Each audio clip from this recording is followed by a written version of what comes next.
السلام عليكم ورحمة الله تعالى وبركاته. داوديال meel walba aad joogtaan si walba aad noo dhageysanaysaan waa maalnimo jimco ah taariikhduna ay ku beegan tahay 9 bisha 2 sanadka 2024 waxaa maanta inoo suura gashay in aan waraysi kooban la yeelano gudoomiyaha ururka Soomaaliyeed toos Axmed Sheekh Ibrahim halka aan ku sugannahay waa xarunta ururka samafalka Soomaaliyeed toos isagoo ka dhisan dalka Talyaaniga qaasatan magaaladiisa Roma caasimada dalka Talyaaniga. Axmed Sheekh waa ku mahadsan tahay ogolaanshaha naga ogolaatay waraysigeena maanta ku soo dhawow kanaalkeena Hashim Roma. waa mahadsan tahay soo dhaweyntaada. marka hore waxaan rabaa inaan kaga faa'iideysto wax yar aan hormarsado. dhammaan waxaan salaamayaa jaaliyadda Soomaaliyeed ee Italiya meel kasta ay ka joogto Italiya. waxaan insha Allah waan u rajaynaynaa kuna wacyigelinaynaa inaan insha Allah midnimo iyo wadajir iyo dadkeena dayacano meelaha maartay ama derbiyada jiifa buundooyinka hoostooda jiifa ama midba meel oo ku dhimanayo ay hadda ugu dambayso 2 meyd oo Rome ka jira mid 4 bilood la laayo 4 bilood oo malaha la laayo wuu ku jiray oo maartay ku doorsoomay aragiisii aan la aqoon karin iyo mid kale oo asagana maartay oo muddo iska xanuunsanay xanuunkiisiina xoogaa daryeel la'aan iyo waxyaabo noocaas ah adigu kulli sababsaday dad xumo iyo adigu maartay tacaddi kalena u dhintay waa xagga dhimirka laga galay laakiin dadka dhimirkaasna oo isku filayn xoogaa dulqaadku waa iska yaryahay qofkan wax qabsanayn in wax loo qabto taas aan rabnay inaan hadda ka bacdi aan maartay ka tashano waxna ka qabano meel kastoo joogtaan mar labaad iyo mar saddexaad waan salaamayaa. Hashim ku soo dhawaan waraysiga ku soo dhawo. Su'aashayda koowaad waxay tahay Axmed Sheekh waa kuma goormuu yimid Talyaaniga bal taariikh kooban inaga sii faahfaahin kooban taariikhdaada. Axmed Sheekh taariikhdiisa haddii la raaco waa iska dheer tahay waa yeelanahay waqti badan aan soo joogay. waxaan ka soo jeedaa degmo Xardheer la yiraahdo tuuladeeda caadaan ku dhashay. taariikhda hadda maartay calankan sida lagu qiyaaso 2 sano ka weynahay marka waxaan soo maray ku soo barbaaray reer Baraawe aan ahay Baraawe Haaway crash program ku soo barbaaray wasaaradda gaadiidka warfaafinta madaxtooyada arrimaha dibadda meelahaas ka soo shaqeeyay waxaan halkan la soo bedelay Italiya imid 21 bishii 12 1990 taasoo ilaa hadda alxamdulillah aan ku suganahay. Axmed Sheekh waxaad tahay gudoomiyaha ururka Soomaaliyeed toos ururkaasi muxuu qabtaa? ururkaas iyadoo weligeedba maartay Soomaalidu ay iscaawiso oo waxyaabihii ka dhex dhaca maartay ay xallisato haddana meelahan hadda aan joogno duruufo waxaa iska jira haddaad maartay hadda matalan meydadkan ka hadlayo kale haddaad raadsanayso haddaad u socoto waa inaad on maartay magac wadataa sida meeshan caadiga u ah ururo asociazione waxyaabo noocaas ah oo shaqsi oo kaliga ah maxaad u taal lagu leeyahay qofkan xanuunsan ama dhintay wuxuu doonaba ha ahaatee haddii aad tiraahdo maartay Soomaali buu ilayahay waxba maartay lagu sheegi maayo lagaga warrami maayo marka sidaa darteed ururkan aan ku asbanaanay inaan samayno alxamdulillah sanadkii 5aad baa bilowday waxyaabo badan aan qabanay wixii aan awal qabanaynay walba qaban jirnay waa noo sii fudaadeen ururka magaciisa aan ku soo dhaweeyaa shirarka kaga qayb galaa albaabada aan ku gargaraacana marka meel wanaagsan waa noo mariyaa inaan si hormarna maartay waa rajaynaa. waa tahay ururkan Soomaaliyeed toos dabcan waan aragnaa waxqabadkiisa hase haddee waxaan rabnaa u sheeg dadweynaha inta qof ee ku xiran tiradoodu ma idin diiwaan gashan tahay intuu ka howlgalaa ama magaalada Rome keliya mise dalka Talyaaniga oo idin ma ku leedihiin asxaab kale oo markaasi idinla shaqeyso oo qaybna ka ah? ururka Soomaaliyeed toosa dhammaan Itaaliya wax yar ma ogiyoon hadda raadinayna dhammaan Itaaliya dhan horta uu martay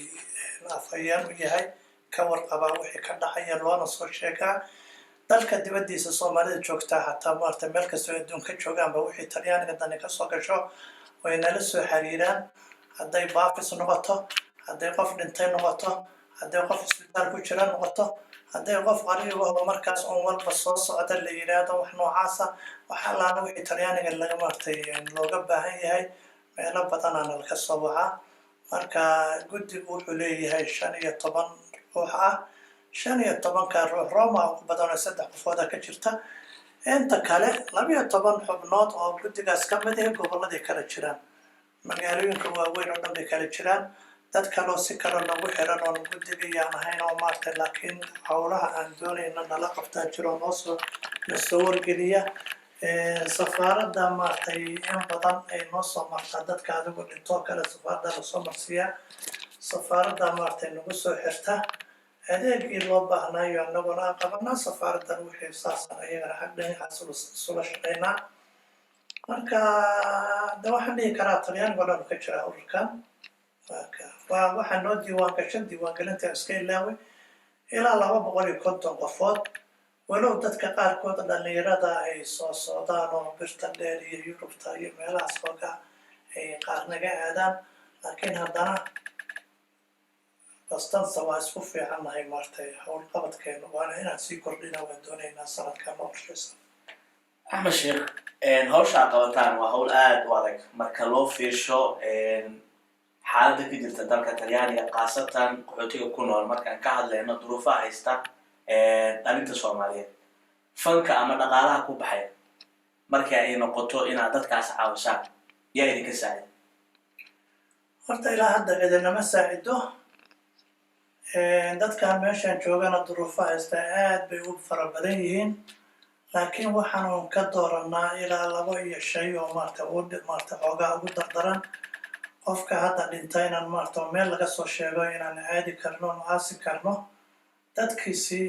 maartay familkiisina aan baafin ku heloon ogeysiina inuu qofkoodii dhintay kii noo yimaado yiraahdo maartay celisaan doonaya oo inaan iska noqdaan doonaya inaan maartay celino labadaas qodob baa noogu waaweyn ayadaasna maartay dadka waxaan ka dhex yaboohino iyo 10 bishii aan meel dhigano iyo waxaasna maartay ku xalinaa cidna caawisa ma jirto Axmed Sheekh waxaad tiraahday ururkan sanadkan waxa uu jiraa 5 sano oo waa uu 5 jirsaday inta sano ee aad shaqaynayseen ama hawshan aad faraha kula jirteen dadka aad caawiseen hadday yihiin dadkii la celiyay hadday yihiin dadka halkan ku geeriyooday ee la aasay tiradoodu intay la eg tahay wax markaasi diiwaangelina waa u samayseen oo markaa arkayd ah oo aad meel dhigteen ma jirtaa si mustaqbalka uu dhaxalgal ugu noqdo bulshada Soomaaliyeed ee markaa inaga dambaysa horta 5 sano aan soo marnay 3 sano ka mid ah waa 3 sano fadhid lahayo karoonihii oo maartay fadhidna ka dhigay balse hawlaheena oo dadkaas aan saacidayno maartay waa noo socoto naga fariisan dadka xataa la karantiilay iyo goobaha lagu karantiilay iyo meelaha la geeyay maartay waan ugu tagtaynay annagoo magaca maartay ururka jidka ku marayna halkaas aan u soconaa ururkaasaan nahay alxamdulillah beer waqtigii karoonuhu dhashay oo maartay ururkuna oo la dhashay marka hawlihiisii waxa ugu horeysaba dadka karantiilka inaan u adeegno isbeesada u doono kii aan maartay waxba haysan inaan wax u soo arurino cuntada iyo meesha ugu geyno hawlo badan baan qabanay dad aan celinayna iyo ama dhintayna waa diiwaan gashan yihiin waa noo yaalaan balse hadda hortayda ma yaalo su-aasha kale oo aan rabay inaan ku weydiiyo waxay tahay hadda waxaan ku sugannahay xarunta aan filay inay tahay xarunta weyn ama xafiiska Soomaaliya toos ee aad ku leedihiin magaalada Roma isla magaalada Roma ma jirtaa xarun kale oo aad ku leedihiin oo aad ugu tala gasheen bulshada Soomaaliyeed inay isku arkaan dhalintooda maadaama wadanku mararka qaar ay adag tahay dadku inay isu yimaadaan cimilada darteeda marka qabowgu dhacayo kale marka meelo sidaas oo kale ugu tala gasheen oo aad dadku ku soo dhaweysaan ma jirto waa jirtaa waa meel aad u yar balse wax weyn maartay meel weyn oo magaalada ka fog aad uga fiican Sissoone Termini meel yaroo god yaroo hoosa oo aad u yar kuladii baa la yidhaha meeshaasaa la isugu yimaadaa wixii qabaana iyo wixii kaleba halkaasaa maaragtay la isugu yimaadaa dadka xoogaa maaragtay iska reer tabareedka oo gabdho adigu maaragtay guryahooda wax kusoo kariyaan shaaha iyo qaxwada iyo meeshaas ay ugu yimaadaan marka waa meeshaasaan leenahay oo meeshaan weyn oo maaragtay ka muhiimsan halkaan aan hadda joognaa waa meesha markay xaflada iyo wax jiraan aan isku imaano marka dadku meeshaas magaalada u dhow ay danaynayaan waa meesha Somali Stag la yidhaha waa meel yar oo maaragtay aad muhiim ah meesha ku taala darteed waa tahay qaybtaas waxay ahayd qaybta waxqabadka iyo sida aad u doonaysaan inaad u gacan qabataan bulshada Soomaaliyeed qaybaheeda liita amaba daruufuhu ay haystaan dhanka kale haddaan ka eegno dhanka dhaqanka maxaa ka qabataan oo saameyn intee leeg ayaa ku leedihin ma ka qayb qaadataan marka la qabanayo xafladaha loogu magac daray amaba la doonayo yacni bulshada kale ku nool dalka inta badan waxay soo bandhigaan dhaqankooda xafladahay ka qayb galaan toddobaadyo loogu magac daro toddobaadka iyo dhaqanka xilliyadaa jira idinku ka urur ahaan idinkoo matalaya shacabka Soomaaliyeed idinkoo matalaya ma ka qayb qaadateen waan ka qayb qaadana waxaan sameynay labadii sano hadda aan soo dhaafnay waxaan sameynay asbuuca hidiya dhaqanka la yidhaah oo aan ku beegnay asbuuca xorriyadda Soomaaliya la yidhaahdo marka waxaan kasoo bilownaa 26 Juun ilaa waxaan wadnaa 3 Luulyo 4 Luulyo maalmahaasaan maalin un ka mida soo xirnaa laakiin asbuuca hidiya dhaqanka Soomaalida maalmahaasaan dhahnaa 2 sano soo dhaafnay waa soo sameynay wata alaabadii hidiya dhaqanka ahayd oo maaragtay meeshaas maaragtay aan soo aruurinay waxna aan weli ku maqannahay agabkan maaragtay kala duwan waxaa laga keenay meelo kala duwan oo deegaanada Soomaalida jigjigaa laga keenay dhinaca Hargeysa laga keenay xawar baa laga keenay meeshaan aan ku sheegay xardheeda aad maaragtay dermahaas iyo waxa iyo aqal Soomaaliya laga keenay isku dhan aqalkii meel kale u yaala hadda meeshaan laguma rakibi karo mudul baan sameynay marka hidiya dhaqanka welina waa sii rajaynaynaa inaan sii qurxino agab kaloo naga maqanaa jirto oo maaragtay baadikoob aan ku maqanahay filimo la daawado iyo wax noocaasa waa dalbanay marka qofkii hadda wax imaanayo oo Itaaliya usoo socdana oo meelaha hidiya dhaqanka laga helana maaragtay agab waxyadaas ka hayana inuu noo keeno waa rajaynaynaa waa ka codsanaynaa marka saasaan u qabanay wata Axmed Sheekh waa mahadsan tahay su-aasha kale xigto aan ku weydiinaya waxay tahay ma samaysaan kulano wacyigelin ah oo aad la yeelanaysaan bulshada ku dhaqan magaalada Roma khaasatan dhalinta hadda soo gashay markaasi ayagu u baahan in ay isdhexgal bulsho sameeyaan ma ka caawisaan oo mala fariisataan koox yar iyo shakhsi waa ula hadalnaa oo waxba maaragtay lama reebno waayo wixii aanan ku qanacsanayn dadka waan u sheegnaa warsaas ma aha iyo guubaabadeena waa wadanaa balse hadda sanadkan aan ku jirno noo bilowday waxaa noo qorshaysan inaan maaragtay dhammaan Itaaliya guddiyadaas aan sheegay oo magaalooyinkaas kala jooga meelaha u dhow iyaga gobolkooda degaankooda u dhow inay maaragtay safara ku tagaan ay telefoon kula hadlaan fariimo faraan wacyigelin in lagu sameeyo dadka u baahan wacyigelinta dadka kale oo adigu iska shaqaysto fiicanna inay isku soo xirmaan maaragtay midnimo raadiyaan ururada ka jira magaalooyinka qaarkood in maadaama adeegan samafaleed iyo dadkeenan dayacan ay naga dhaxayso inaan u midowno inaan isla xiriirno sanadkana sidaasaa noo qorshaysan ka urur ahaan Soomaaliya toos mala leedihiin wada shaqayn dowladda hoose ee magaalada Roma waa leenahay oo wixii adigu maaragtay kulamada dhacaya waana soo wargeliyaan iimayladeena maaragtay waa buuxaan waxyaabaha ay soo dhigaan marka wixii jira way nala socodsiiyaan waa naga warhayaan su-aasha kale oo xigta waa mid lamid ah safaaradda Soomaaliya ee ku taala magaalada Roma kaalin intee leeg ayay ka qaadataa howlaha idinku aad qabanaysaan maadaama ay tahay howl aad u adag tusaale marka uu qof codsado in dib loo celiyo safaaradda horta aad iyo aad bay muhiim noogu tahay la-aanteedana lama socon karo waayo dadka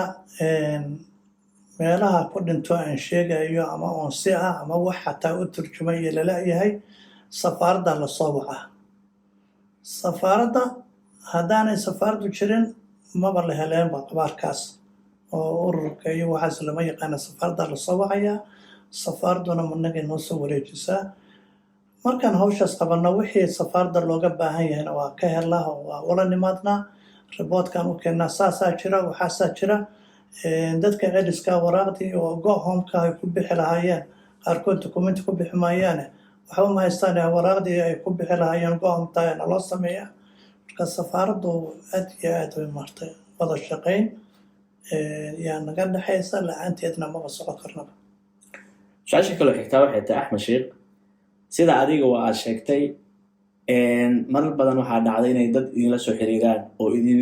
weydiinaya amaba raba inaad ka caawisaan helidda dad in muddo ah ay mataqaanaa warkooda ay la-yihiin markay arrinta noocaas oo kale dhacdo sidee fariimihiina bulshada ula wadaagtaan wadiiqadee u martaan waxaan u badanranaa inta aan kuu sheegayo gruubka intaas ka kooban oo magaalooyinkaas kale jira dhammaan itaaliya oo dhan gruubkaasaan dhignaa waxaa soo baafintaas baa jirta dadkaas baa waqtigaas lala-yahay markaas waqtigaasaa ugu dambaysa macluumaadkiina la siiyo haddee qaar waa la helaa qaar inay xiran yahaan la sheegaa qaar ilaa hadda lama helo maarata hadda 12 qofooda hadda maarata noogu jirta baafiskan weli la helin marka sidaasaan dadka ula xiriirnaa qofkii yaqaana qofaa maarata qofkaana meel la soo maray hadda meydadkaas oo kale markii sawirkiisii oo saxa aad hesho oon dowladda aan warsanaa waxaan warsanaa kastuurooyinka maadaama qofkii oo sharci aan lahayn oo waxba haysan meydkiisii meel laga helo tusaalahaan ka soo qaad nin madaxa looga jiraa maartay meel la yiraahdo Empoli wuxuu dhex galay haanta qashinka qabow baa jiray midna haantii qashinka uu dhex galay awrkii qashinka qaadayaa yimid waa shiiday inta qaaday buu maartay uu shiiday meeshii qashinka uu ku rogayaa maartay qofkaas uu ka soo baxay bini'aadanka la aqoonsaday haddii la baaro dhacaankiisa fariisa la baaray waxaa la ogaaday inuu Soomaali yahay laba meeloodna iska kala dhiibay laba da-ood kala wato wax kalo maartay lama hayn aqoonsi kale looma hayn hadda waxaan warsanay booliskii maadaama aad maartay magaciisii oo kaamil ah haysaan oo isdhiibay sharcigii dokumentiga uu isku dhiibay maartay sawirkiisana la siiyo 3 bilood baan arrintaas ku jirnay aakhirkii alxamdulilaahi sawirkiisii oo sax oo la yaqaan baan aan helay naloo keenay waxaan gelinay Facebook media YouTube meelihii aan haysanoo dhan baan gelinay markaas baa maartay waxaa la soo baxay South Africa seedigay waa abtigay America Europe meel walba laga soo hadlay marka saasaan wax u adeegsanaa oo maartay aan media isticmaalna axmed sheekh inta aad ku jirtay hawshan samafalka marka laga soo tago yegelida ururkan loogu magac daray Soomaaliya toos waxyaabihii kugu yaabka badnaa ee aad la kulantay inta aad hawshan samafalka ku jirtay ayadoo tiradu ka badan karaan 1 iyo 2 qaasatan midka adeega mar walba saameyntu kugu leh oo aad maanta nala wadaagi karto maxay tahay dhacdada kugu yaabka badnay waxyaabaha nagu yaabka badan waa iska badan yihiin hadda ka bacdana inay dhacdo waa iska sugaynaa waa meeyda maartay meel laga helayaa baaris dheer la gelayaa aakhirkiina waxay ku soo dhamaataan natiijada iyadoo naloo sheegin iska aasta in la yiraahdo hadda yaabka kamid waxaa kamid ah Ventimiglia magaalada la leeyahay oo xuduudka Faransiiska bishii June meyd baana loo soo sheegay meydkii aan maartay baafisaan gelinay musawirkiisii wax noocaasa waa helay walaalihiisa oo maartay oo Yurubtan kala jooga ilmaadari ilmaati yihiin waa la helay waa la baaraha la yiri badda soo tuftay baa la yiri hadda qofkan oo bariga joogay baddii maartay laga helay oo soo tuftay intii kii lagu jiray oo aaskiisii iyo waa la baaraya lagu jiray ya haddana 14kii may 16kii June wiilaa wuxuu ka soo baxay Switzerland 26kii isla bishaas wuxuu ku dhintay meesha Ventimiglia badda laga helay labadaas waa la aasay baaritaanka bacdi natiijada u dhinteena badda in laga helay ma ogiye wax kale lama sheegin isla kuwii oo dhaawacana waa bishii June bishii haddana Agosto wiil kaam kaga jiray isla Ventimiglia muxuu ahay la yiri asna badda ku dhinta laga soo helay marka waxaan aan tuhmaynaa dadkan dad aan mar isla soconaday mar inta isla socdeen badda wada galeen ama meeshaas maartay ku dhinteen waxba ku dhacay baa la dhihi lahay laakiin isla hal goob tuulo yar qof beriga joogay sida maartay saas nimankaas u dhinteen kuma qanacsanin waxbaan iska tuhmaynaa laakiin haddana waa iska aamusaynaa meydkeena suranay kaliya waxaan tuhmaynaa oo aniga hadda Axmed ahaan niyadda iga jirta ama qofkan dad meeshaas oogaa maartay ama saaxiibadood ha ahaadeen ama maartay dad kale si uun waxun midba mar badar loogu maartay loogu qaarajiyey marka waxbaan iska dhihi karnaa meyd kastoo dhacana waxaa la yidhaahdaa un aasta muddo dheer waad ogeedaan umalaynaa wiilashii la gubi jiray allah u naxariisto 9 biloodaa baaristeeda socotay oo ilaa in xataa la aaso safaaradda Nuurcadda allah u naxariistee oo maartay intaas hadba maartay xagee wax marayaan ama goormee la aasi karaa baarisaa socota juudishaa socda waxaasaa socda aakhirka 9 bilood ka bacdi iska aasta meydkeena marka maba helaba meyd caadi u dhaca maartay naturaal u dhintaana la yiraa baaris dheer ka badan marka waa badan yihiin intaas xoogaa waa soo gaabinayaa meydadka webiyada iyo badda iyo meelaha laga helay iyo jidadka laga helay waa badan yihiin marka ee dhacdada noocaas oo kale dhacdo marka laga fiirsho dhanka sharciga ma jirtaa wadiiqa aad u marteen oo aad ku dacwoonaysaan mise go'aan waxaa qaadateen inaad meydkiina duugataan oo aadan ka hadlo horta dacwo waxaa geli karaa qofka maartay uun dhintay familkiisa inay abukaato u bixiyaan qarash ku bixiyaan iyagaasaa maartay dacwo kara annaga kaliya wixii nagu cuslaado qofkaasi maartay meeshaas wax sidaas ku yahay naga gala culayska ama dadkan baafiska la raadinaya haddaan dokumentigiisa saxa aan helnay inaan u geyno oo maartay bal inuu xiran yahay uu noo ogaado iyo meesha uu ku xiran yahay waxyaabahaas yaryar oo aan samayn karnaa ma ogiye howlahaas kale maartay waxay u baahan tahay familkooda inay qabsadaan okay waxaan soo gaarnay gabagabada waraysigeeni koobnaa hadduu ilaa yiraahdo waraysiga kale noo xigi doono su-aasha ugu dambeysa oo aan ku weydiinaya waxay tahay fariin noocee ayaad maanta halkan uga diraysaa shacabka Soomaaliyeed ee ku dhaqan dalka Talyaaniga gaar ahaan dhalinta hadda soo gashay dalka Talyaaniga ee doonaya in ay wax ka qabsadaan fariin noocee u diraysaa dhalinyarada iyo guud ahaan siiba dhalinyarada waxaan leeyahay inay sameeyaan abaabul ay isaga warqabaan kooda dayacan ay wax u qabtaan hadda dhaqdhaqaaqa khayr allaha siiya dhaca oo haddii lasoo sheego isu taaga oo qaaranada bixiya oo aan ku asturannahay haweenka 99% waa haweenka dhalinyaradii waa badan yihiin waana shaqeeyaan in badan baa shaqeysa marka intaa shaqeysa waxaan maartay aan dhihi lahay inay wacyigelin ay maartay dhalinyarada dayacanna gacan siiyaan wacyigelin badan oo maartay bal inay waxyaabaha qaladaadka dhacaya iyo dhaqan xumada inay ka joogaan balwadda iyo wax noocaas dad baa soo dirsaday guryaha loo soo xaraashay hanti badan baa imaanshoodii ku baxday haddana maxaan qabtaa ku leeyahay nin aad u fiicnaayo xasalaadahayo waxaad arkaysaa meel fadhiya baar fadhiya dhaladiina ay agtaalo war si alla ku galay haya maxaa la qabtaa Talyaaniga maartay waxba ma yeelaane marka howlahaas waxaan dhihi lahay inay aad isaga wacyigeliyaan kii wanaagsanna maartay insha Allah inuu Soomaalinimada iyo midka caawinada u baahan caawiyo inay maxaa la lahayd maxaan yeelaa ku bedelaan inay dhaqdhaqaaq maartay oo weyn oo Soomaalinimada sameeyaan dalkay ka yimaadeenna dadkii ay familkoodii iyo maartay waxay tari karaan ay wax taraan wata Axmed aad ayaad u mahadsan tahay waraysiga aad maanta naga ogolaatay inta aan ku kulmi doono waraysi midkaan la mid ah waxaan kaaga mahad celinaynaa sida xushmada iyo karaamada leh aad nooga ogolaatay daawadayaal weli waxaad nagala socotaan kanaalkeena Hashim Roma waraysigeenii koobnaa ee maanta aan la yeelanay Axmed Sheekh Ibrahim oo isagu ah gudoomiyaha ururka Soomaaliyeed toos ee ka dhisan dalka Talyaaniga qaasatan caasimadiisa Roma halkaas ayaan kusoo gabagabeynaynaa inta aan ku kulmi doono برنامج أمام ورئيسي متكان لمد وحن إذنكو مع سلامينينا السلام عليكم ورحمة الله تعالى وبركاته ساعة وحا إنجا حسوسنا دنكا فرسمدا وحا مانتا إنجا ساعدي